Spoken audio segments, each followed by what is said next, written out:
Oh, hey! Right, and then one more just for height. Ready? Way. There you go. Anyway, cool. Welcome to 10 Ways to Build a Product That People Love. I'm Harry. I'll introduce myself and then pass over to Laura, our other lovely speaker today. Tracksuit's known for a few things, and I think it's known for its product market fit and for the fierce love and loyalty a lot of its customers feel towards it. And so that was kind of the theme of today. I'm the head of product. I joined as the first product manager about 2.5 years ago. I never thought I was going to be in this head of product role, but the company has grown and I've had to grow along with it. So I will caveat everything I say tonight by saying I'm making it up as I go along, like most product managers are. And so I definitely don't have all the answers, but there's a lot that we've learned. Before Tracksuit, I was at Crimson Education, where I helped launch their online high school, sort of in the peak of the COVID pandemic, and learned a lot about scaling a business really quickly. And then I'm trying to do it all over again here at Tracksuit. I'll pass over to Laura. So, hey everyone, I'm Laura. So I'm a senior product manager here at Tracksuit. I have been here for just over a year now and came in as number 2, the second product manager in the company. I started out my career a little funny. I did marketing for a bit and in classic startup fashion fell into product design of all things, and then found my sweet spot in product management. And so I've been doing that for about 5 or 6 years now. I've been in quite a range of different companies. My first company was a tech education startup, which was really fun. Very top-down type of product team, which was a really interesting experience.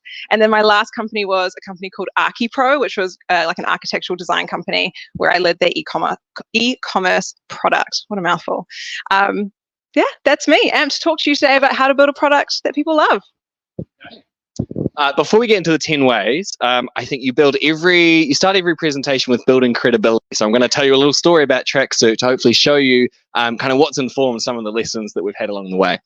So I want to cast your mind back 3 years ago. Neither Laura or I were on the scene, so we definitely can't take credit for the genesis of Tracksuit.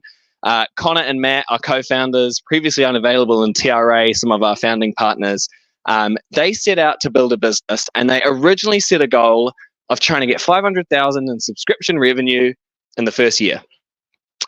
It went a lot better than that. The first year they managed to get to about 1.5 million in subscription revenue in 12 months. So from 0 to that in just under a year. It then continued. And today, about 3 years on, we are currently at that 15 million ARR in a weird way to say just over 3 years, but about 40 months. Has been our journey. We bootstrapped that first 21 months or so we had no external funding. We were super conservative with our hires, with where we spent our money, and I think that forced a sense of discipline into the company before we went and raised financing and had to be really careful about how we spent it. And in that time, when I joined 2.5 years ago, there was about 6 of us. I keep having to change the number. We've just added 2 more this week. We are now 2.5 years on at about 87 people as well. And so with that comes things breaking every few months, having to relearn all the time, redo your ways of working, and figure out a lot along the way. And the final thing that I will say, just because I'm super proud of it, is I'm going to show Laura and I's really overtired friendly faces where we met one of our investors just the other week. Lenny, who runs Lenny's podcast and Lenny's newsletter. We were super stoked to bring him on board in our Series A as an investor and a product advisor. We went to meet him over in San Fran a couple of weeks ago and brought a tracksuit along the way, and accosted him outside of a green room after he gave a speech and gave him a tracksuit before he went on his merry way. So, yeah, I'll pass over to Laura to talk about what Tracksuit does before we get into the 10 ways. You can do it. Okay. Epic. So I think Tracksuit's known for a lot of things, but a lot of people don't actually necessarily know what we do. So I'll try my best to give you an overview and give you a feel for what we're all about. So our whole MO is we're a beautiful, affordable, always-on brand tracker. This is a whole bunch of buzzwords and jargon, essentially to say that every month we send out thousands of surveys to respondents, to consumers, to ask them about B2C brands like Whittaker's, Pix Peanut Butter, or your favorites. And we take that data, all their responses, what they think about those brands, we pump them back into a gorgeous dashboard, kind of aggregate that for them, make it really easy for them to basically answer the question of, is what I'm doing working as a brand marketer? So that's it. On to the 10 ways. Number 1, how to build a product that customers love, it actually starts with solving the right problem, because no one's going to love your product if you actually don't scratch an itch, if you find something that they want to pay for you to solve. And so it starts there. And again, neither of us can claim credit for this. This was Connor and Matt, our co-founders. But when they set out, they didn't set out with a solution. They were really the first product hires, you could call it. They set out to find a problem that people wanted to pay to solve. And I think the key thing there to hone in on is Connor has always said, there is no validation until you get payment. So there's a lot of people that will tell you your idea is great, that you're on the right track, that it's really good. There's nothing that truly tells you a clear signal that what you're doing is worth it unless they actually hand over some money and sign a contract and say, I want to buy your product.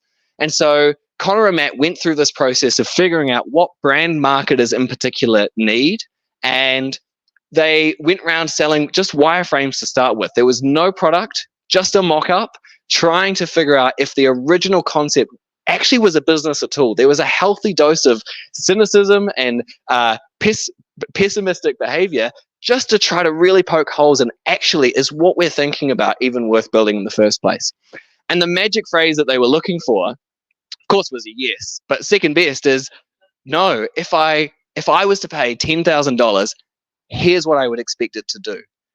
And so I've actually got a mock-up of, a version of what they showed on those early days. Tracksuit was originally going to be called Daylight because the thinking was you take the brand out of the dark and into the daylight. We ditched that name, actually not that quickly, to be fair. It stuck around for a wee while. But these were some of the original, couldn't even really call them true wireframes. It was more a slide with a few value props on it that they went around to try to find, would people buy this? Is this a viable business in the first place? So they took those wireframes and their goal was, let's find 10 people that will validate this idea by paying us $10,000 for a product that doesn't yet exist. The promise was, we're going to go build it. We'll refund it if it's not what you expect. We were backed by the research agency who have been in this space for a while, and so there was some credibility there. So they started there, and there was a ton of learning along the way. The next step was slapping together a prototype, still with Daylight in the top left-hand corner that you can see. And they actually had a working product, or working prototype, you could probably call it. And they did that journey again. Another 20 customers, getting turned down a lot, finding out how they needed to iterate until they could get another 20 customers paying. They did that again till they had about 50 customers paying. And it was at that point they said, okay, we've had enough validation. We've figured out that, yes, people actually want to pay us to solve this problem. And that's when they finally built the product. And that's when myself and a few others joined the business and then helped to take it from there. But it was the early work from Connor and Matt that through this process, it wasn't a build it and hope people will come. It was actually find what people are willing to come to in the first place. And that's where you start when building a product that people really love. Once you've got a problem that you've zoned in on and that you've validated, it then comes down to focusing. In a startup, there are too many problems for you to solve. And we all know product management, the heart of it is prioritization. But I actually think you need to take it a step further. I think as a PM, you need to actually create some artificial constraints to help focus your team. And the way to do that, of course, is to get context on the industry, is to talk to customers, is to talk to the rest of the business. But it's up to you to have an opinion and put those guardrails up. And the challenge I would give to you is to find the one or two problems that you can say no to, that then mean you can say that saying no to subsequent problems is much easier. If you find a few things that you say, this isn't what we do, every time those things come up in many ways, shapes, or forms, you can then say no confidently. And ultimately what it's about is having more space to say yes and enjoy saying yes to the things that really matter. This is so important, not just for the sales team when they're out there pitching it. It's also important for the product, for the engineering, for the design team to be really clear on the areas that they should be focusing and where they should be building. So some tangible examples. We are a B2B business in that we sell to other businesses, but the other businesses we sell to are B2C businesses that sell to consumers. So like Laura mentioned, Whittaker's with chocolate bars in the supermarket, Picks with peanut butter. In the early days, we said yes to a few people in the B2B space, businesses that were marketing to other businesses, and we tried our product with them. One good example is New Zealand Couriers. No problem with New Zealand Couriers. It's a great business. We brought them on board, but we actually realized we were doing them a disservice of actually our product wasn't a right fit for the problem that they were trying to solve.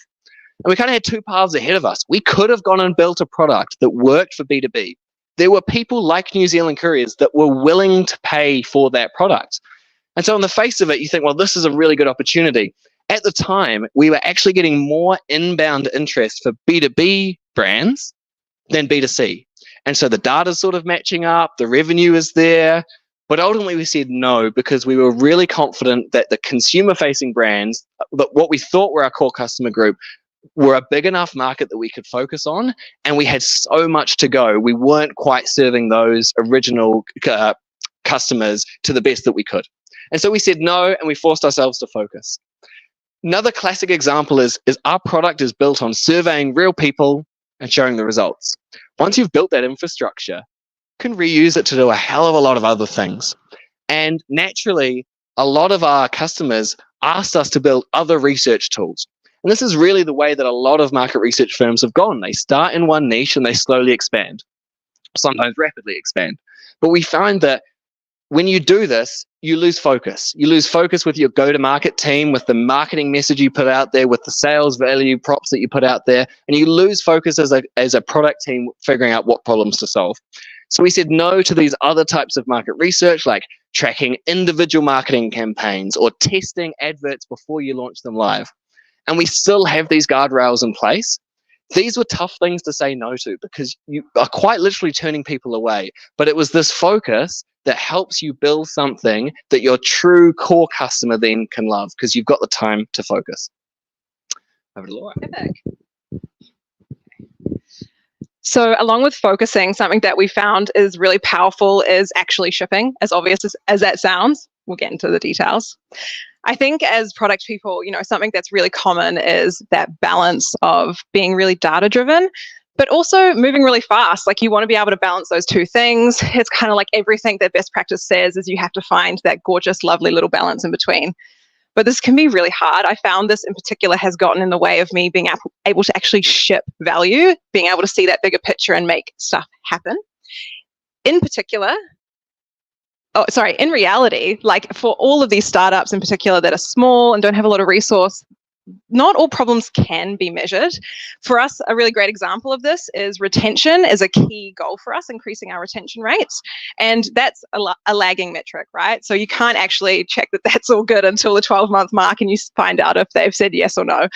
And I think like there are ways that you can find leading indicators for that, but I know myself and Harry have gotten caught up in analysis paralysis trying to find the perfect way to check, are we going to actually renew this customer?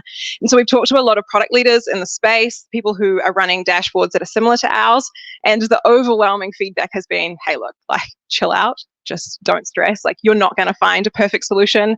You're just going to have to go with best gut and see what happens. And so for us, that's a lot of qualitative data, a lot of talking to customers, and a few key kind of leading indicators in our app, but nothing that's absolutely perfect, and that's totally okay.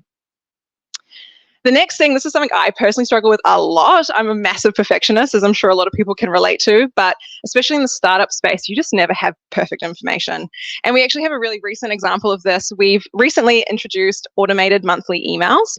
This came from a problem where we found out our customers were totally forgetting that Tracksuit existed until about month 9, where we'd send them an email and say, hey, time to renew in 3 months, all good. And they were like, oh, like, okay, I guess, I don't know. And by that point, it was just way too late for us to turn them around. And so after talking to customers, we kind of found out, all right, they live in their inbox, let's get to them monthly, and that's going to work really well. But the first question we had to ask is, okay, great, what content are we going to put in there? It was like an endless amount of value that we could deliver in an inbox. So this crazy document is where we started. It was like this 3-month experiment with different cohorts, different content. We had different success measures. It was like totally mapped out and like really over-engineered. And then we caught up with our co-CEO, Connor, what a legend, and he gave us some well-needed perspective. He was basically like, hey team, we have a retention problem. The longer that you spend perfecting this 3-month experiment, the faster we're going to lose customers, because we're just not connecting with them. And they're literally screaming out for you to send them anything. Send them anything and they'll be stoked. And so it was a perfect reminder that an imperfect email wasn't going to cause customers to churn, but not reaching out to them fast enough would. And so this was a really important lesson, especially for me to learn. So we took a bet. We took what we thought was the most obvious content, the simplest for us to develop, and in a week and a half, we designed, built, and shipped our very first automated email. And it was a raging success. It's probably the most successful product launch that we've had to date. This metric is outrageous, and we had to check it about 1,000 times, but a 90% click to open rate is like, I've never seen that in my career, and it was great validation to know that our simple content was well and truly good enough. This is quite a great leading part from what we've just talked about, but love comes from giving a damn about the customer experience. I think this is something that as a product manager, it is so key and so easy to forget about sometimes. If you're across so many things, it's a hard one to keep in the top of your mind sometimes. So with our email, our beautiful email, we cut so much scope. That crazy 3-month document became like a little square on a spreadsheet, and that was about it. But we never cut quality. Quality was still, that bar was still so high. Zara, our lovely designer, standing in the back of the room, not to point her out, but we spent ages going through all of the data, making sure that that was absolutely accurate for every customer. We knew that that was something we could not drop. That was a bar that we could not let drop at all. Design was another thing, really caring about the details. Tracksuit is obviously known for our gorgeous brand, and we didn't want to let that slip at all. We could cut scope, but we couldn't cut that quality. And so that looked like we spent probably too long checking buttons on every email platform to make sure that the gorgeous curve was there and maintained. We spent probably an hour working out where the emojis would sit, because that is absolutely core to our brand. And those are the things I think that actually do really matter for us. That was the things that we decided were worth spending time on. And shout out to Zara again. We worked together and we held that bar high as a unit. I think in my experience as a product manager, it can be really easy, like I said, if you're across everything, to kind of wipe your hands clean and absolve yourself of the customer experience, especially if you have great design talent, like what a dream. But I think you can really amplify their voice and be a unit with them and hold that bar together and decide what makes a great quality product. The last example here that I wanted to shout out is my favorite page. This is our statements page. This helps marketers understand if certain statements that they want to align with are actually hitting with their desired audience. This is the sexiest page on the dashboard, in my opinion. Well, it's my favorite. This page, I think, is a perfect example of product management and design coming together to cut scope. We cut so much that we could have put in this page that people were asking for, to really focus in on, no, this is what they need as a core priority. And we spent more time checking that the interactions were really beautiful, that there were moments of delight through that page. And it was so worth it, to the point where we had a client email us out of joy, swearing in that email to say how much they loved what we'd produced. So really amped about that. We then asked that customer if they were happy with us sharing that on LinkedIn, which they were. So that was Al from Singalo, a coffee brand in Australia, that we sung a big dance about. So number 5 of how to build a product that people love. It comes not just from you as a product manager, it comes from the whole team and everyone that touches that product in any way, shape or form. And so product management is part of the glue that holds an organization together. And if you can help create a team that cares, that flows through to the quality of your product and to the experience that customers get. And I think a passionate team is a function of 2 things: the people that you hire, and then how you treat them once they're there. Now, it is super easy to make a good hire, I think. It's really hard to make a great hire. And at Tracksuit, we've always tried to stay with the latter, not the former. It can be really hard. When you need the resource, when you're overstretched, you can have someone that is good, but is just not quite there. And it's easy to say yes, to ease the burden, to help you out. There have been times when we've caught ourselves, and thankfully we've waited to find the right person for Tracksuit. 2 examples that come to mind. One is finding our first data engineer. We really struggled. It took us about 6 months to find our first data engineer. Just so happened that when we found them, we found another within the same week. So we offered 2 roles in one go because it had taken us 6 months to fill one. But it was holding that bar really high and waiting for the right people to come along that actually meant that we were bringing the right talent that really cared about the product and then made that result for customers. Another recent example is hiring our 3rd product manager. Laura has set the bar so high in terms of what product can look like that we were trying to find another Laura. It took us a long time. There was a lot of good talent out there. Ultimately, it took us about 4 or 5 months to find the person, a lady Andrea in Sydney, who we were super confident on and joined a month ago. But it's so hard to not say yes to people that are really good. But I would push everyone to say you're looking for that great hire. And then once you bring that great hire in, then it's about how you get them pumped up. It's about how you get them inspired and excited about where you're going, about what you're doing. And there's so many ways to do that. One way is you treat them kindly. You treat them like an adult. You care and you look after them. And there's one, it's a little bit gimmicky, but I really love it. At Tracksuit, we created what we called the Spark Fund. And the Spark Fund is a $5 allowance, you could say, that's given to every employee that accrues over the year. So you end up with, say, a couple of $100 in this balance. Now, you can spend that on anything you want. The only rule is you have to spend it on a colleague. So you can save up, spend it on someone that's done an epic job that helped you get something over the line, someone who's been sick and run down recently. You can pull your funds together. Laura and I could go in to help get something for Zara. And it's super small, but when you look at the impact on our cash flow for the year, $5 per employee per week is not a hell of a lot. But this gift-giving culture that has come off the back of it, it's actually really changed the way that we interact with each other. And then when things do get stressful, you just care that little bit more, and it makes it all that easier to then really go the extra mile for your customers. The other learning that we've had, I think, is that when there's 87 of you, it's very different from trying to get 5 or 6 people sitting around a table super inspired about where you're going. And we have to keep reminding ourselves that as the team keeps growing so fast, we've got to get everyone on board with where we're headed, what those guardrails are, what the future will look like. And so Connor and Matt, our founders, and this was just 3 weeks ago, I think, they wrote this, again, cheesy, but I think it really works, this letter from the future. This was a letter from them to the Tracksuit team from 2030, and it described what it would look like to work at Tracksuit in 6 years' time, the success that we'd had, some of the failures and the things that they think is coming over the next 6 years that are going to be big challenges, being vulnerable about some of the big roadblocks that are going to be ahead, but shared with everyone what it might look like to work with Tracksuit for the next 6 years, where the product could end up and where we're going. And it's amazing already to hear people talking about that letter, thinking about how it applies to their day-to-day work today. And it just comes from thinking about how can we treat these great people and get them super pumped up about where we're going.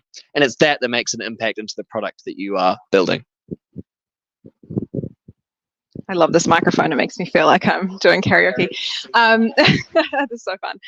So another thing that might seem obvious is love comes from building with your customers, not just for them. This is something that I think is so in our power as product people, but shortening the feedback loop with customers, getting straight to the source, it's something that comes up time and time again, but man, does it help. It makes everything easier, especially if they're telling you what they need straight from their own mouths.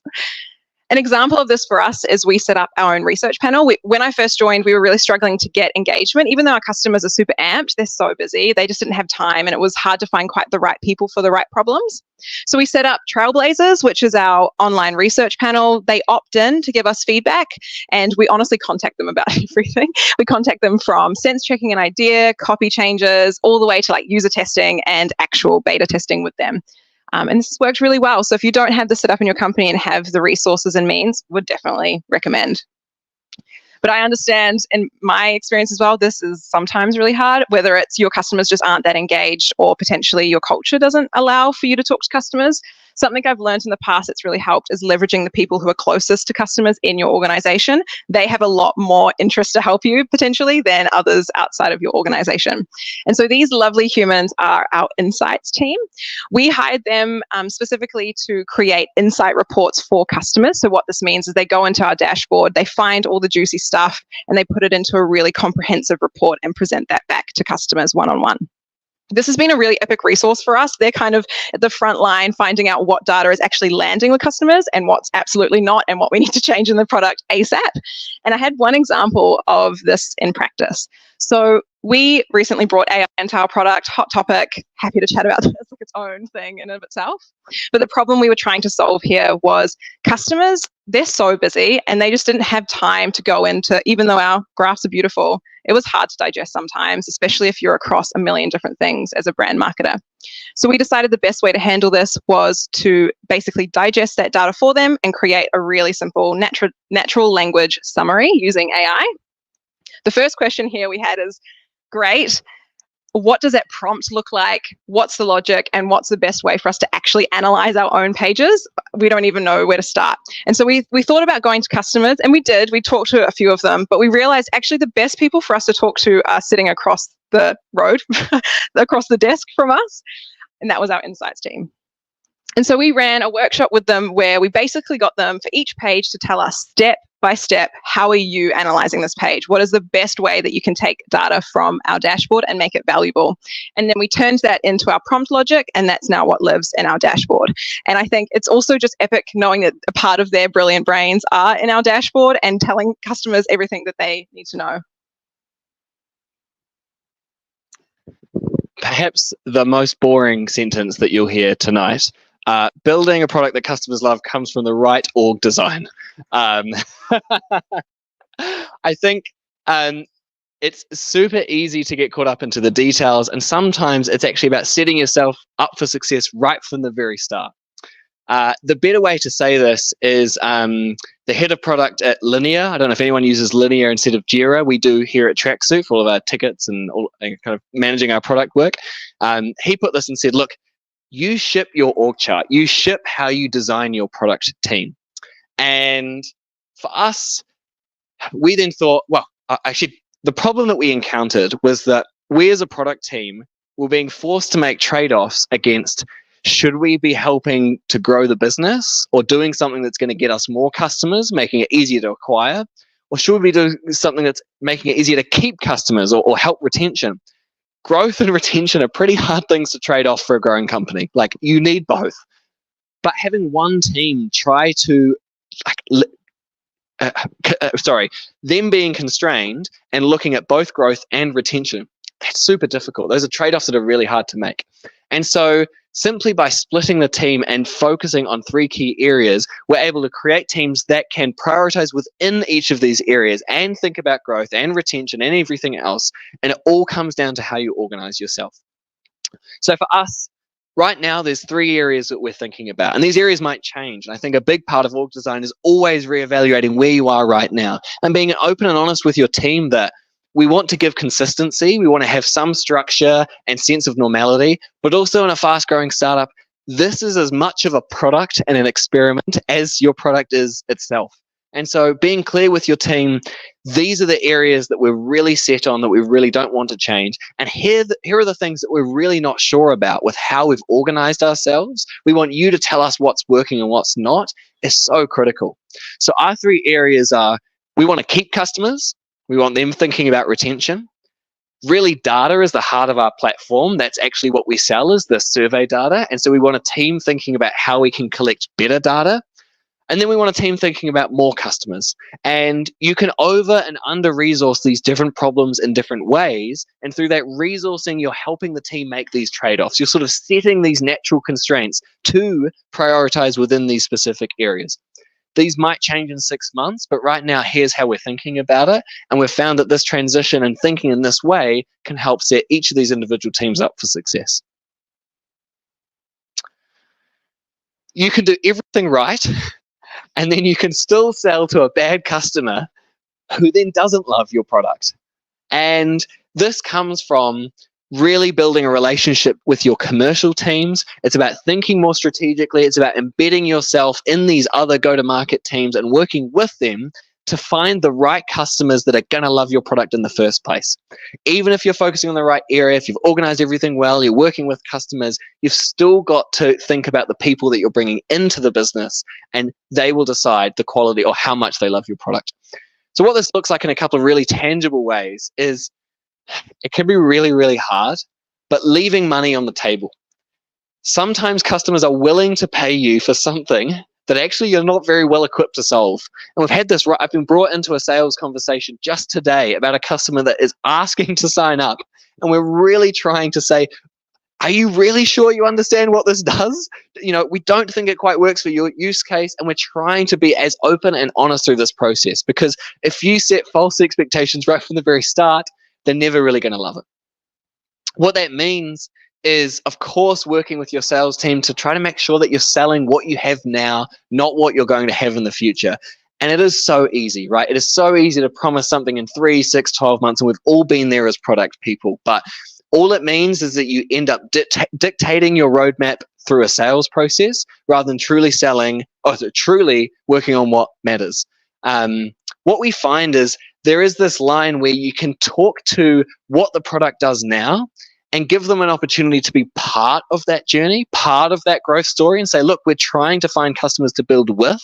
That doesn't mean we're promising XYZ feature on this date, but it does mean that we're open to feedback, that we would love for you to come on board and just wait to see where it ends up in 12 months. It's trying to thread that needle about bringing them on the journey around building the product with you without trying to promise the world.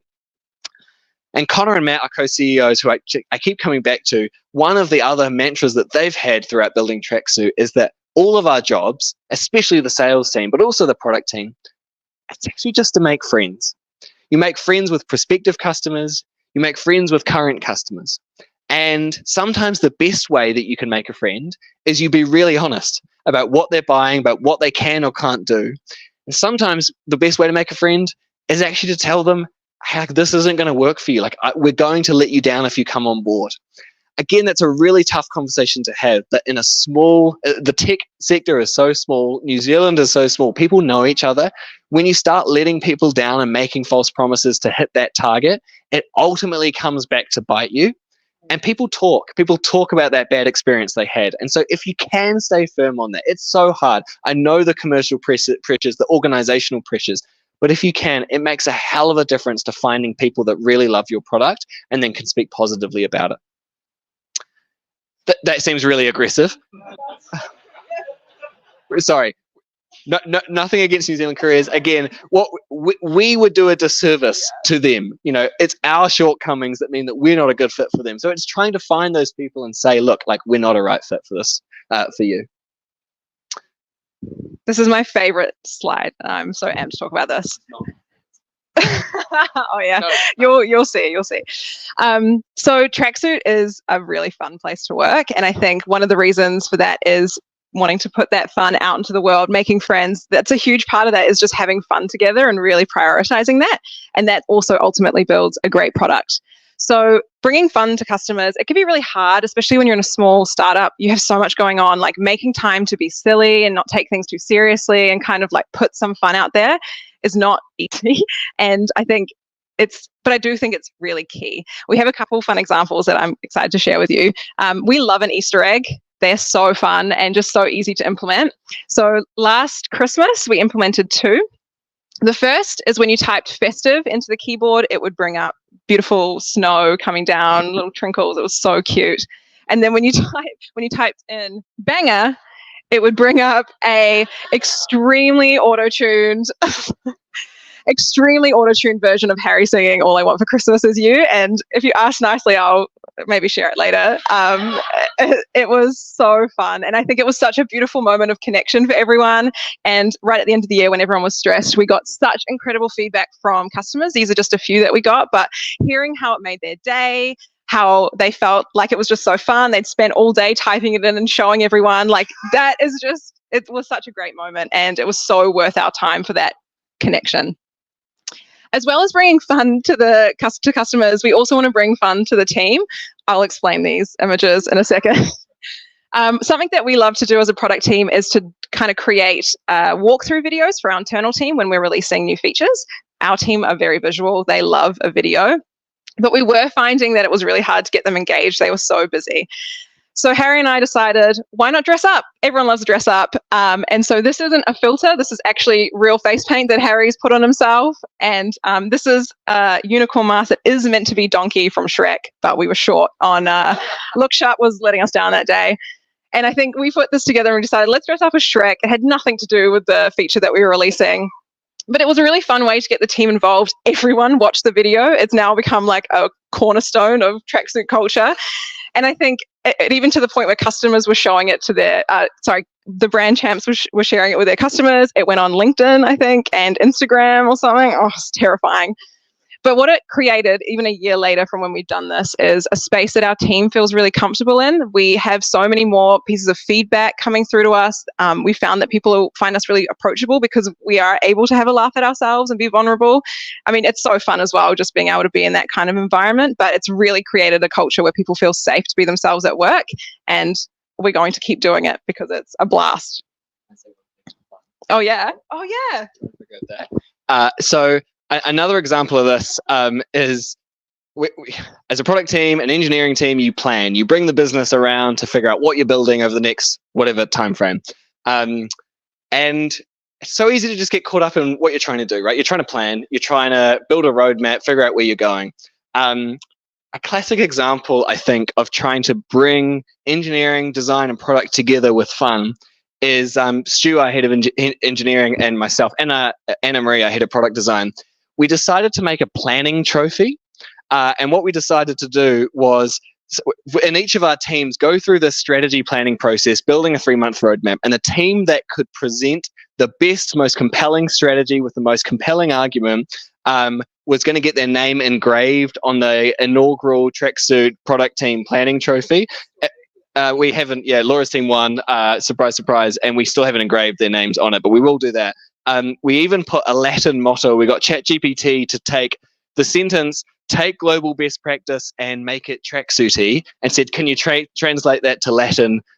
Optima praxa mundi tracksushi factor, or something like, it's so dumb. It's so dumb.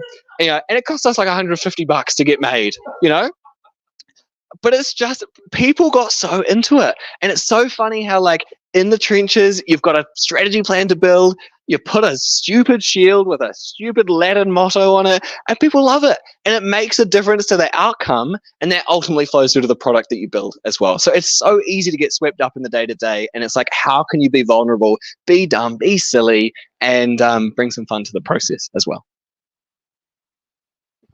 Epic. So far, hopefully you're still with us. We've gone through 9 ways to build a product that people love. So we started with solving a product that people actually pay for. We went into focusing on things that matter and things that don't.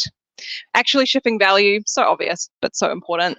Giving a damn about the customer experience, having a team that's passionate, building with customers, not just for them, having fun, the right org design, very key, and not selling to bad customers. But the last one I wanted to share with you is something that's really important and true to Tracksuit's whole existence. Is building a product is all about doing anything to make your customers fucking love you. And I'm going to go through what that actually means. The first thing, this comes up every day at Tracksuit, doing things that don't scale. It's so counterintuitive, but man, it makes a difference. These are things like we will do one-on-one calls with every single customer that onboards. Our brand champs run those.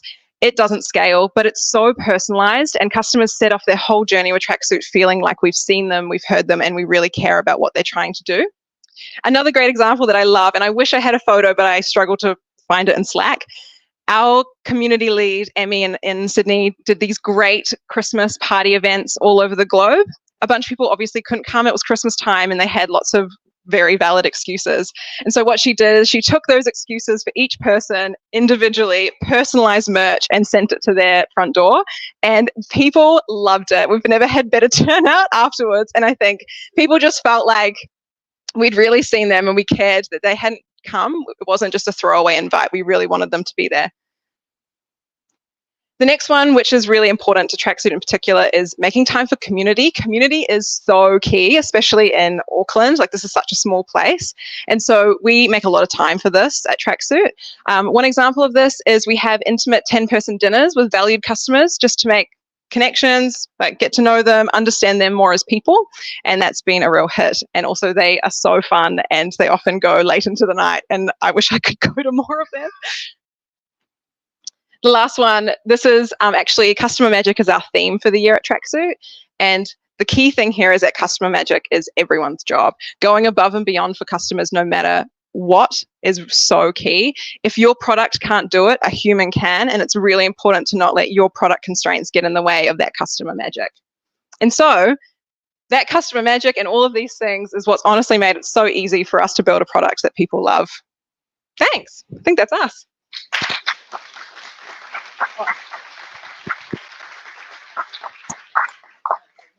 Q&A. I'm just going to grab that for just a second. So just for people online, if you type your Q&A into the YouTube chat, we will keep an eye out for it, and we'll try and answer those questions as well as questions from the room. And just a reminder again, if you're asking a question in the room, we will have to repeat the question, so please keep it nice and short. So, questions? So if you just yell out your question, we'll repeat it. Question? Yeah, if feel free.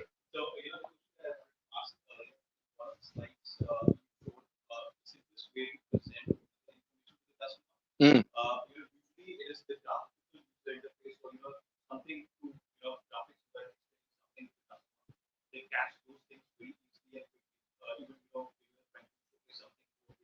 Mm.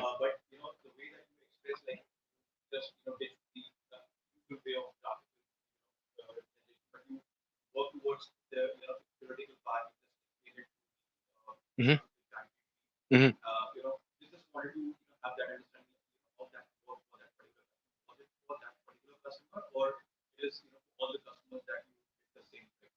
Well, it's probably best to answer that. I can repeat the question. So if I understand right, you're talking about the AI summaries that we do.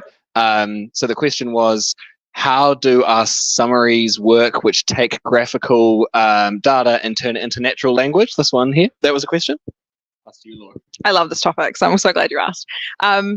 Basically, the high level of it is we take a snapshot of the graph that they've set up. So they may have filtered by demographic or brands or something like that. We take the exact snapshot that they've set.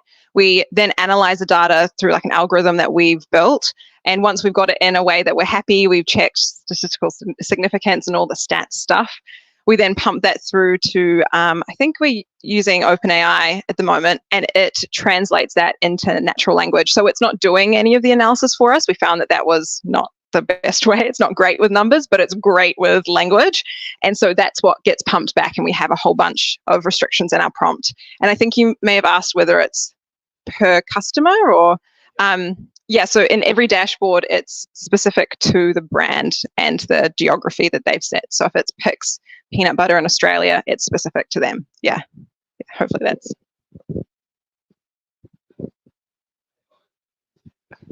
Sure.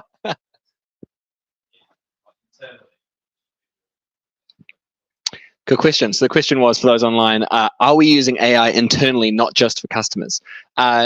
Yes, maybe not as much as we should. I think the simplest way that we're doing it is that we've bought licenses for a lot of people to just play with it. So if that's as simple as, hey, I use this a lot, hey, make my message or email more succinct. I love an essay, and so it's giving that and just helping it simplify my own language. So super simple ways like that. Whether it's helping brainstorm ideas or refine a concept, some of that comes through. I used it the other day I actually pasted in stuff from a Slack channel with some product feedback and said, can you clean up this pasted text? Because it was Slack messages with dates and times and, avatars and things like this. And just said, can you clean it up and just give me the raw comments? And then can you help me theme that up? So like ways to kind of consume and digest information, like little things like that. I don't think we've built full workflows around it other than just kind of experimenting and tinkering with it. Do you have anything to add on that? I think internal workflows is going to be a game changer for us. I think if we can use AI in that space, it's going to really unlock a lot of efficiency. But one thing I was just going to add is the other day I created another way that I used it was I used Retool. If anyone's heard of, it's like a prototyping website. It's UI builder. It's really great, especially for internal apps. Basically, I connected it to OpenAI and all of our databases and was able to bring up like insights. I was able to draw out insights from the data, and it did it in like a really beautiful UI that I didn't have to use a developer for. So that was a really cool way as a PM to kind of just prototype and get the prompt right before I tried to get an engineer involved in the process. But yeah, can always talk about that more later if you need.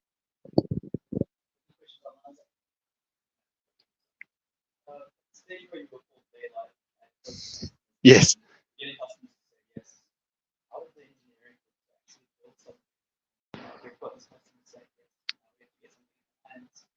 So, question was those online. When Connor and Matt, the founders, were first showing wireframes and figuring out what product to build, what did the engineering process look like at that early stage? There was one developer from our parent company, TRA, and one sort of product person that was on our board, a guy called Ant. It started more from a design perspective. Even in the early wireframes, it was still having engineering and technical input, so we weren't mocking something up that we could never deliver. So it was always having a shared voice to make sure that what we were kind of workshopping with customers was feasible. And while you're iterating on that, you can sort of start to set some of the foundations up and hack things together.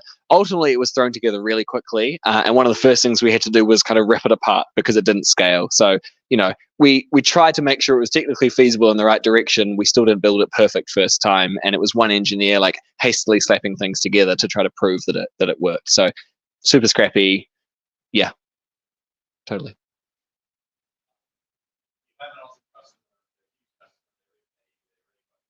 Mm. Yeah.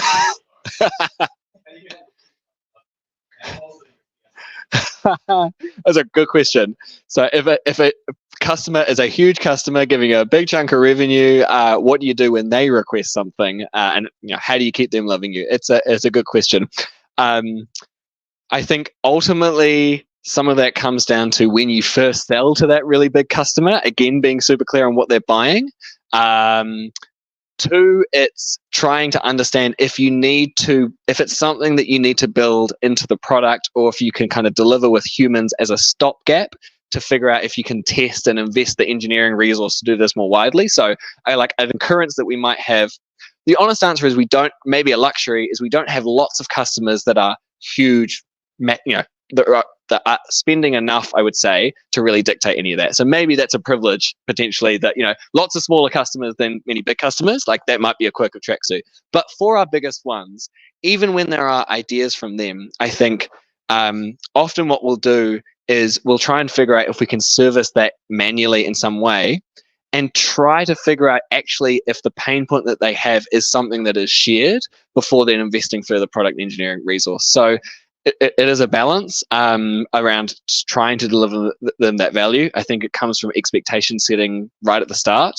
And it is a bit of a dance. I think it comes down to trying to see if there is a business case of whether you should be investing anywhere. Like if they've got a hint of an idea and there is a problem there and you can validate that actually others have the same problem, that's great. We have said no and said, look, that is a super specific you problem. That's just not what we do. We have had to do that.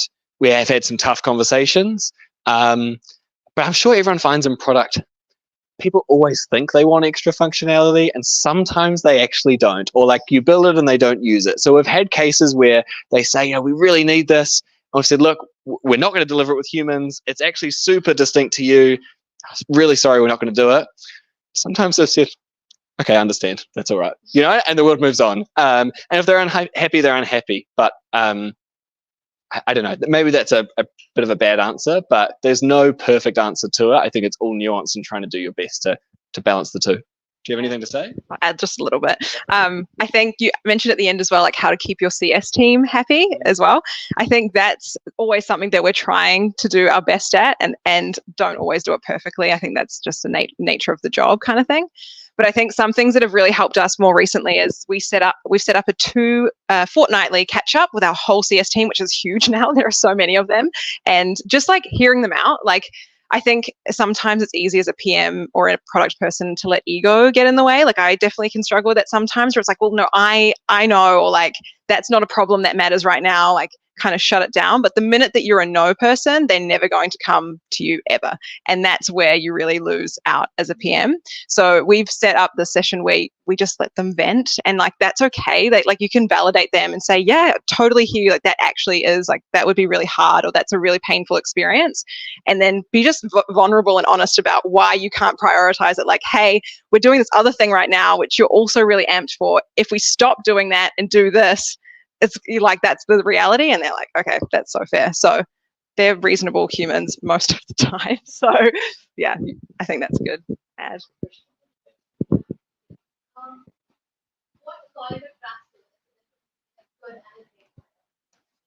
Oh.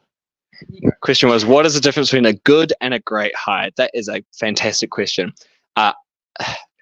It depends, is the terrible answer, on the role that you're hiring for, right? Good and great. I think the way that we think about it is professionally and culturally. And culturally means the way that they show up, like the energy or enthusiasm that they show. That doesn't mean always hiring an extrovert or something like this. It just means finding the people that are both technically good at whatever their craft is, if it's marketing or sales, but also are excited about the things that you care about at Tracksuit. And so some of those things for us might be like, hey, we try to come to the office a lot, and for not everyone's into that, and that's okay. And so asking those kinds of questions. Hey, here's how we work. Like, how do we think about that? Is that something that you're pumped about? And trying to interview both for the cultural side as well as the professional side is really, really hard. I think we've had technically good hires and then said no because we just thought that they weren't going to be set up for success in the business. I think ultimately, from a product perspective, the things that I look for are a great product hire is like intensely curious. My favorite way to interview product managers is to let them do the talking and ask you questions. And you can tell a lot by what they ask you rather than the answers that they give you. So someone who's intensely curious, someone who really cares and sweats the details. I remember from Laura's interview, she did a presentation. She, I think, inspected Element on our website, found the color palette because she knew that brand really mattered to us, found the typeface, somehow went and found that, put that into the presentation. Like, none of that was in the brief, but you could, like, that obsessive nature of caring about the details, like, it came through, and then that's shone through in like Laura as a product manager here. And so you can get a lot of signals when hiring product managers in particular, and some of those aren't technical, right? Like, that's how they show up. Like, that's Laura going to this crazy detail to have a brand compliant presentation because she could see that we really care about brand. So it's little things like that make a difference. Yeah. I want online data. How do you decide what customer feedback to prioritize? How do you prioritize which customer feedback to work on? I think it ultimately comes back to business value. I'm not going to go all the way back. It comes back to what problem you're trying to solve. If it's retention, it's trying to figure out what's going to drive retention. If it's acquisition, it's what's going to drive acquisition. Like, ultimately, it comes back to the value you're providing. And that's where one piece of feedback can turn into a problem that you think is widely held, that is harming retention. But I think the really overly simple answer is it comes down to the value that you're delivering as a business, as a product team. Because ultimately, that's what we're here to do, is deliver commercial outcomes by building things that people love and that people use. So that's a quick answer. Oh, go for the long answer. I was thinking you're gonna do the long answer. I was gonna. That is such a good question, and I think that's something I still struggle. Like, it's the classic problem. I think something that I've learned specifically at Tracksuit is prioritizing moments of delight alongside the really core meaty stuff that is really important for retention and acquisition. We've had, when I first joined, we prioritized joining like copy as an image, which is my partner helped me come up with during the interview process. Shout out to Isaac. And I think that is just like a little moment of delight. It wasn't necessarily like a core feature. It's just an ability for them to copy the graph as an image out of the dashboard. And that went down a real treat and is one of our most talked about features. So I think that was never something really that was necessarily going to be prioritized, but is a great example of, okay, sometimes you just have to make time for that.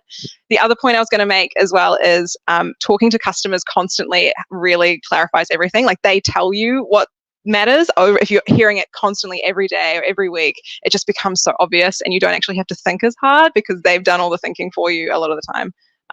Yeah.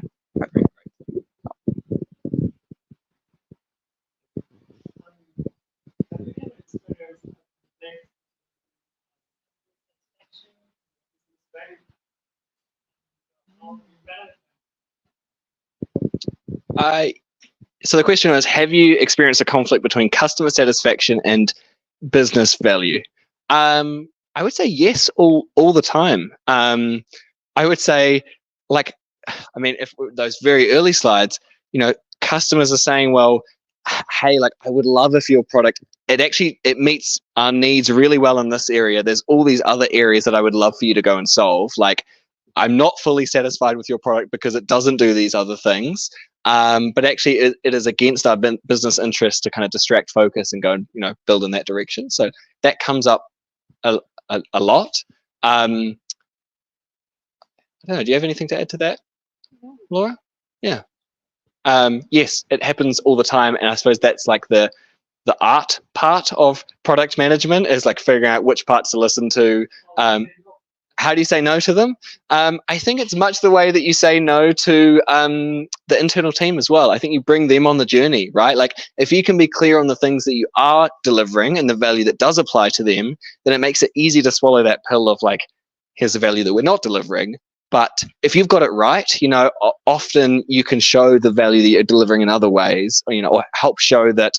No customer ever really wants to hear this, but like, maybe that is a problem that's unique to them, and there are some constraints that means you can't solve it, or not everyone experiences that in that way. I think ultimately some of it comes down to, if you're building relationships with customers, actually they're humans at the end of the day, and they do get some of this. Like, and there have been moments on a call where I've said, look, like, I don't have all the answers. We're trying to figure out where we best spend our time and effort. Like, being really honest, this is super specific. Like, can you see here that this, which might impact many people, might be a better trade-off for us to make, right? And like, sure, people can get grumpy about that, but I think if you've built that trust, you set those expectations, you brought them along the journey, then it can make it an easier conversation to have. Yeah. One thought while you're talking. Go on. I was listening. On that as well, like the vulnerability piece, people like when you're making friends, right? Vulnerability is a key part of that. And I think showing that to customers comes through, and that trust is built so much faster when you're just honest and transparent about what's going on. The other thing I was going to say is validation. Like, again, with a friend, if they're going through a hard time or really frustrated about something, taking that moment to validate their experience. Like, that's something that I definitely haven't done in the past in my career, and I'm trying to get better at, is like, when a brand champ comes up and the internal team or a customer is like, this thing really frustrates me. It's like, tell me about it. Like, that sounds really frustrating. I'm so sorry. And that empathy, and just even if it's a moment, is just enough for them to go, okay, great, I've been hurt. I don't have to keep harping on about it. So yeah. Is there? Oh.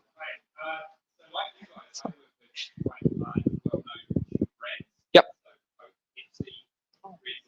Nice. Sure.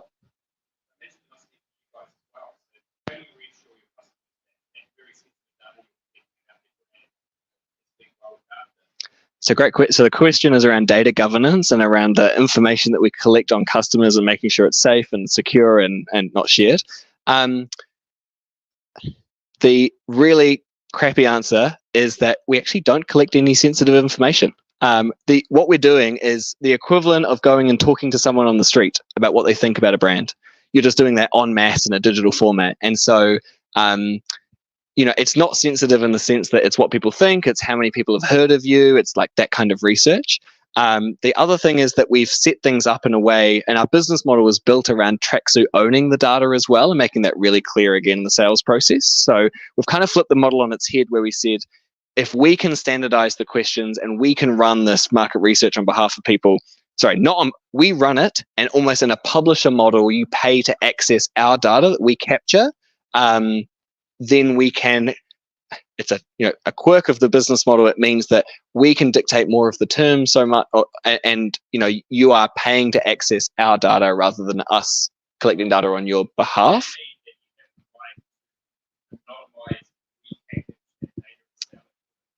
Yes.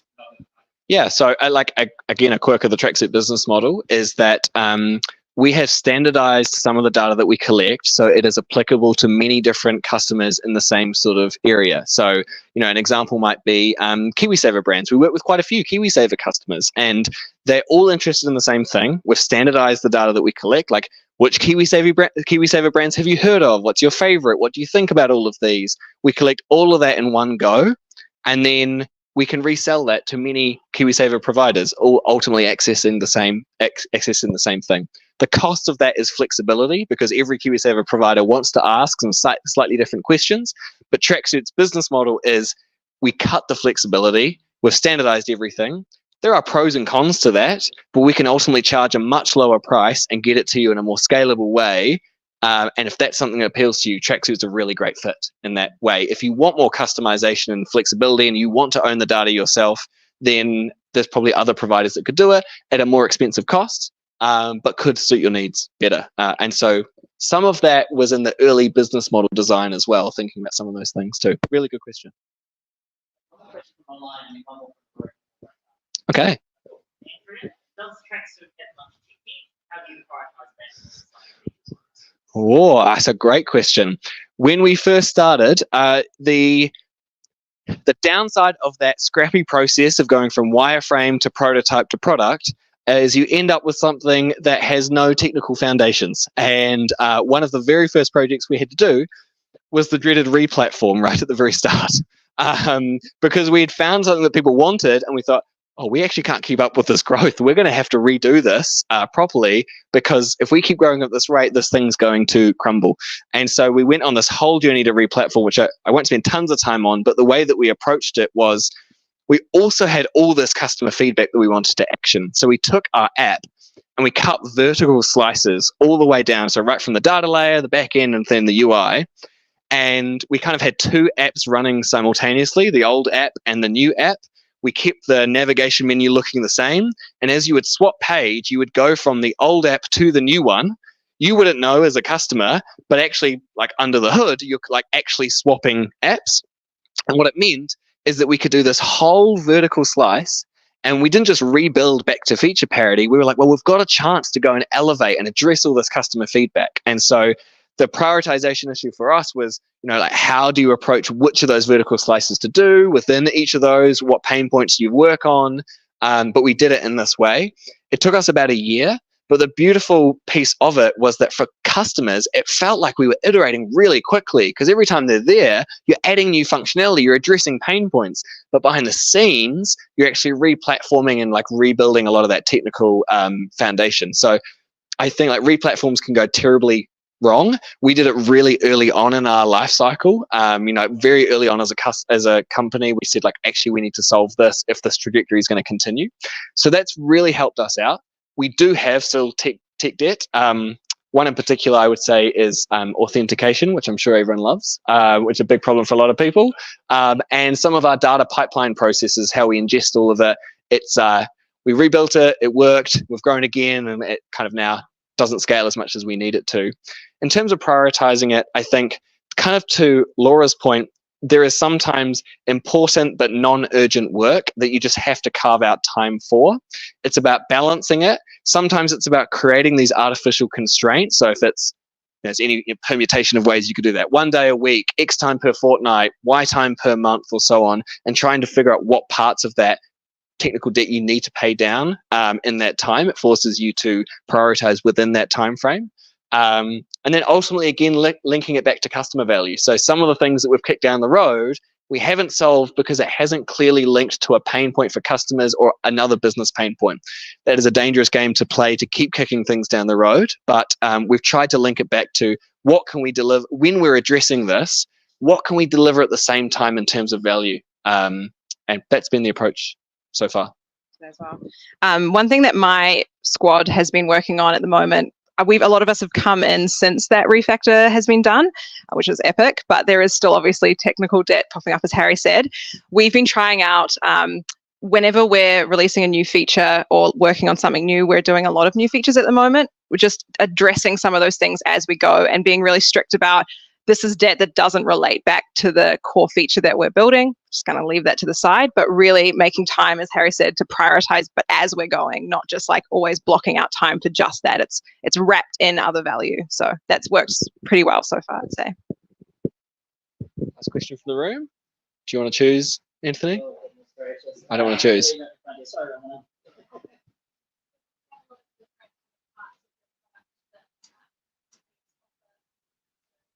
Mm-hmm.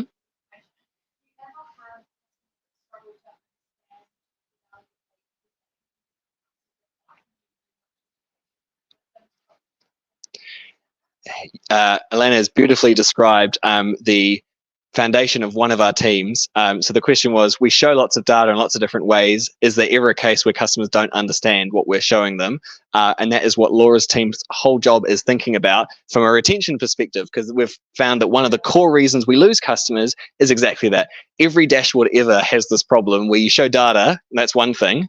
It's another thing to get them to use it, to understand it, to share it, to articulate it across the business. That's kind of one of the core product challenges for Tracksuit that I don't think will ever go away.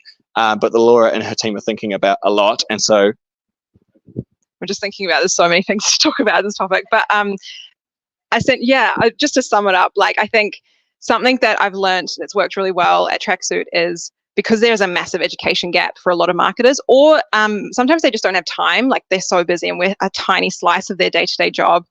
It's been really interesting using manual resources to learn from. So our customer success, product marketer, and insights team all work together to create resources, like handcraft that themselves. And it's so great because we just basically yank all of that from all of their learnings. They're constantly adjusting like PowerPoint slides and all these incredible resources. And then we can just use that to bring it into the app. And they've done that, some of that validation for us. But it's a really fun problem. Like, I think it's a common problem of like your product, making sure that people know that it's valuable and they're getting that value out of it consistently. And it's probably the most fun product problem to solve, in my opinion. So yeah, we can talk about it more as well. Cool. I've got a couple of final slides just to wrap up, if you don't mind. I'm going to take this opportunity. First is to shout out Zara, who's at the back, who helped design a lot of these slides. So a big round of applause for Zara who put this together. The second one is, I can't not, we're hiring. We've got 3 roles live and one that I'll list in the next maybe couple of months, but it's worth plugging already. We're looking for another product designer. We're looking for our first engineering manager. Our head of engineering is currently managing the entire engineering team. So we're looking for our first EM. We're looking for a couple of full stack developers. And I'm going to start looking for a more technical product manager as well. So if you know anyone, great. If you think you're someone that fits this bill, that's wicked. And then the final one I'll say, totally off topic, but my wonderful girlfriend is running a charity ball for a charity called Camp Quality that helps kids with cancer bring back some fun to their lives. It's next Saturday night. We're having pre-drinks here at Tracksuit. People are welcome. If you'd like, next Saturday night, there's a few people from the startup and tech scene. If you want to come and donate to a good cause, next Saturday, I'll leave this QR code up here. Would love to come along. You're welcome to pre-drinks here, and then the event is at the Oak Room just down the road. So I thought I'd give that a cheeky plug as well. If anyone wants to come and hang out, we can talk product all night long over a couple of drinks. If anyone wants to come to that. Thanks so much for coming to the Tracksuit Talk.